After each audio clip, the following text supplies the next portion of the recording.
Order. Even now, these politicians will want that Ram Rahim can be used for political advantage once again.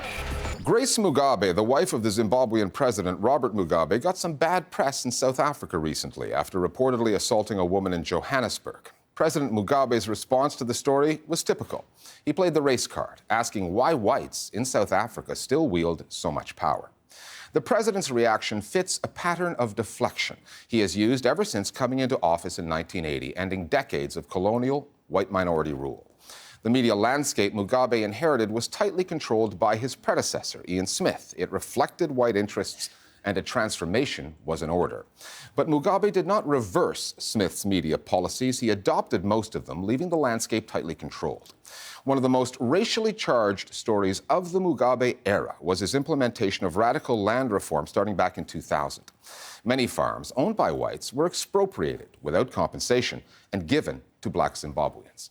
Mugabe saw a racial element, particularly in the international news coverage of that story, that he would exploit. He called the criticism he was getting a threat to Zimbabwe's sovereignty, a tactic he uses to this very day. The Listening Post's Nick Muirhead now from Harare on Africa's oldest sitting president and the media legacy he will leave behind.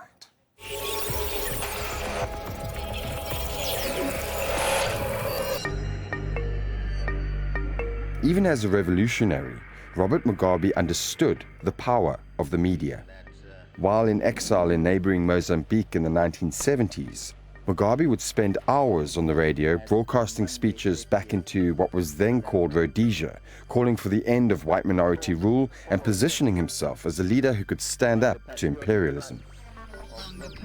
The enemy we are fighting is not just Ian Smith and his regime. It is Ian Smith, the British, the Americans, the French, the West Germans, and the Zionists. After negotiating independence in 1979, Mugabe would return home the next year to a hero's welcome. More than 200,000 Zimbabweans turned up to see a man whom they'd hardly seen for years, not in person or in the media. The Rhodesian government had banned even showing his photograph. So this mystical figure, and then when he arrives here, it was a momentous occasion. I would say that the Rhodesians helped to build his mystique, and therefore profound significance as a new leader for Zimbabwe. The only time when coverage of Mugabe or ZANU-PF was deemed to be acceptable was when it was negative. Otherwise, there was no coverage. And in the little coverage that was published, he was routinely referred to as a terrorist leader. Despite constantly being branded a terrorist, Mugabe had the backing of the people, and come the country's first democratic election in 1980, he became the country's first black prime minister. Given Mugabe's vilification in the Rhodesian media under Smith, he moved quickly to transform the Zimbabwean media.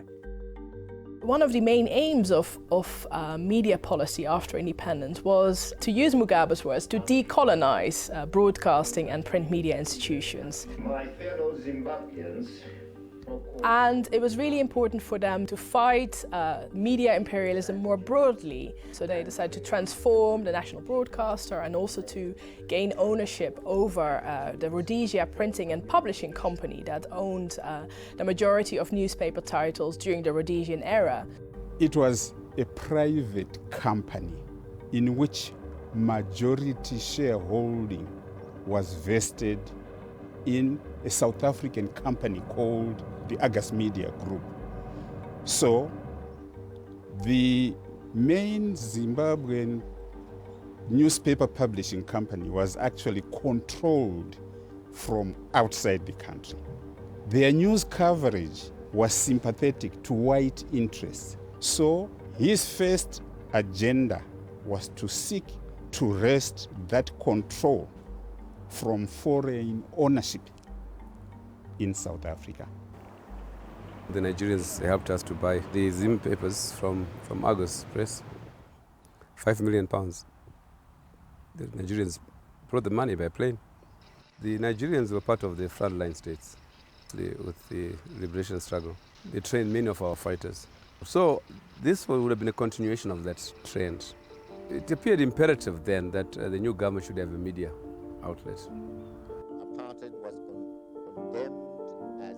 For the most part, Mugabe did not implement the proposed media reforms that many had hoped for, but instead adopted the same methods of control exercised by his predecessor. The Rhodesian Broadcasting Corporation became the Zimbabwe Broadcasting Corporation, the ZBC. It remains the country's only domestic TV channel and is staunchly pro-Mugabe. The Rhodesian Herald became the Herald. It is the most widely circulated newspaper in the country and offers equally effusive coverage. Land reform, many years into Mugabe's rule, remained a highly politicized issue.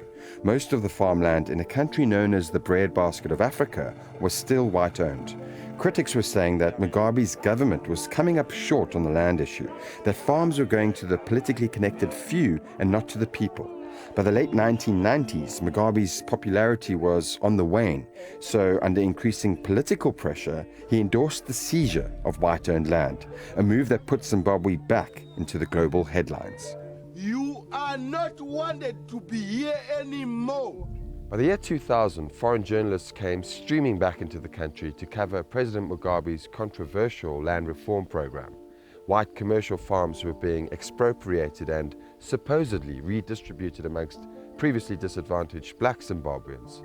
But it was the focus, the framing of that story in the international media, particularly the British press, that many Zimbabweans say played into the narrative that President Mugabe was formulating.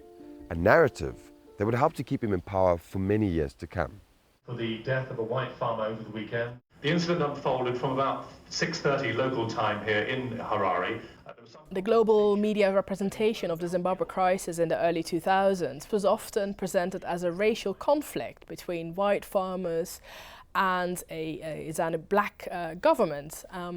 And this was helpful to the Zimbabwean government in many ways because it allowed them to prove that Britain was mainly interested in Zimbabwe because of the white population. So one would have expected a more balanced view of the land reform as part of the decolonization process, but no.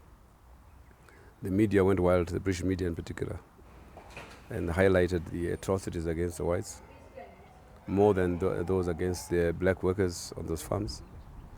So it became a spectacle to put in the front page of British newspapers or electronic media, a white who has been battered or killed. As I recall having a conversation with a news agency correspondent based in Harare, and he said, you know, if I supply a story to my editor with a headline, white farmer killed by a violent black squatter, I'm on the wire. I'm going to have my story featured in the international press. So certainly the way in which race played a part should not be underestimated. That white families were being kicked off their farms, often violently and without compensation, was a big news story. But the international media's fixation on the white farmers showed a bias. For Mugabe, it was a bias that was easy to exploit. He would ban news outlets like the BBC, calling its journalists agents sent by Britain to destabilize Zimbabwe, turning what should have been legitimate criticism of his government into a supposed imperial threat that he knew would resonate with his voter base and reinforce his leadership.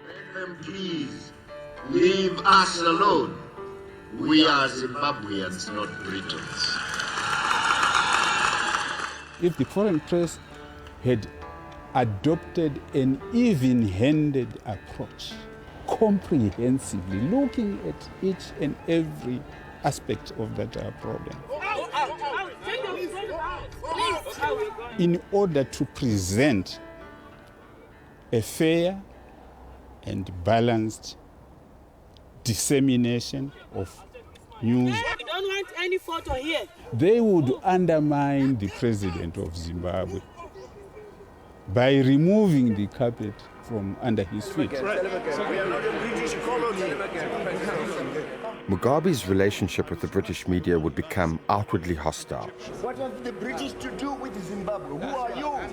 You bloody idiots. But, in a way, symbiotic. He gives journalists an easy story to cover, the well-worn cliché of an archetypal African dictator. and they in turn provide him with an easy target. Journalists, tell those you are representing that the Robert Mugabe is still here, well and strong. Allowing him to dust off his old anti-imperialist credentials to distract Zimbabweans from the real story, what the country has become under his leadership.